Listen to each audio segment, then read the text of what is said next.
اعوذ باللہ من الشیطان الرجیم بسم اللہ الرحمن الرحیم اللہم صلی علی سیدنا محمد معدن الجود والکرم وآلہ وسلم۔ سامعین و ناظرین اکرام، السلام علیکم ورحمۃ اللہ وبرکاتہ۔ آج کا ہمارا موضوع یہ ہے کہ خواہشات نفس کا راستہ ہمیں کہاں لے جاتا ہے۔ دیکھیں، خواہشات نفس دنیا میں یہ ایک بات جو ہم محسوس نہیں کر پا رہے ہیں نا، دنیا میں آ کے ہمارے سامنے جب انسان عاقل اور بالغ ہو جاتا ہے تو اس کے سامنے دو راستے ہوتے ہیں۔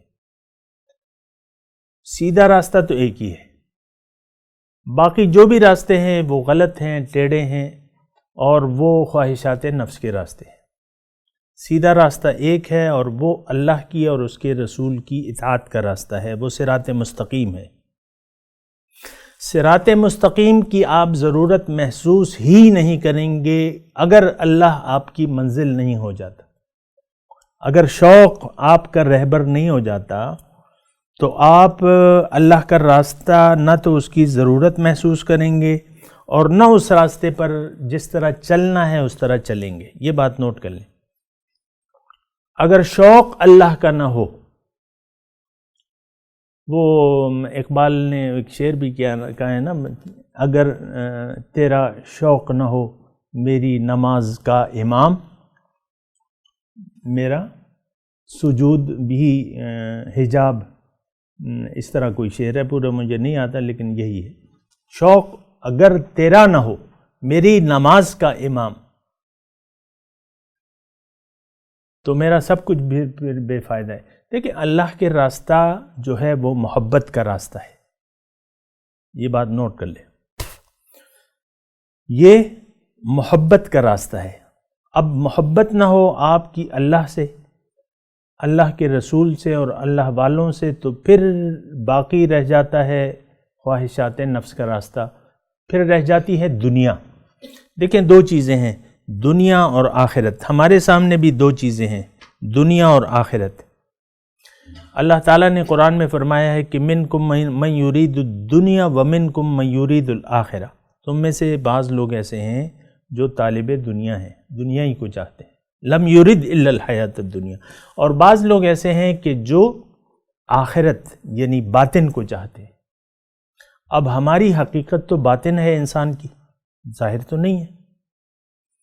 اب ظاہر کو اگر ہم نے منزل بنا لیا، ظاہر کو اگر آپ نے منزل بنا لیا تو اب آپ خواہشات نفس کے راستے پر چلیں گے اور آپ شیطان کے راستے پر چلیں گے۔ یہ بات اچھے طریقے سے نوٹ کر لیں۔ اللہ کا راستہ تو اب آپ کی ضرورت ہی نہیں رہا، کیونکہ اللہ آپ کی منزل ہی نہیں ہے۔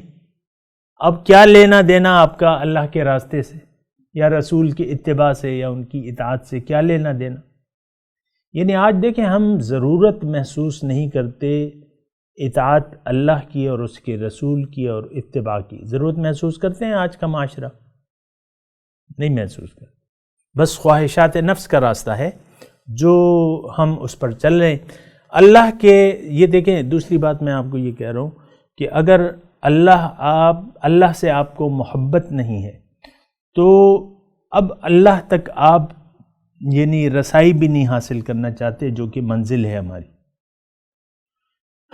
جب اللہ کی ملاقات سے آپ کو دلچسپی نہیں ہے تو پھر تو باقی یہ ذلیل دنیا رہ جاتی ہے،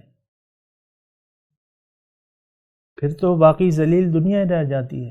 اللہ تعالیٰ نے سورہ نحل میں فرمایا ہے کہ وَعَلَى اللَّهِ قَصْدُ السَّبِيلِ وَمِنْهَا جَائِرٌ وَلَوْ شَاءَ لَهَدَاكُمْ أَجْمَعِينَ۔ سیدھا راستہ تو اللہ تک جا پہنچتا ہے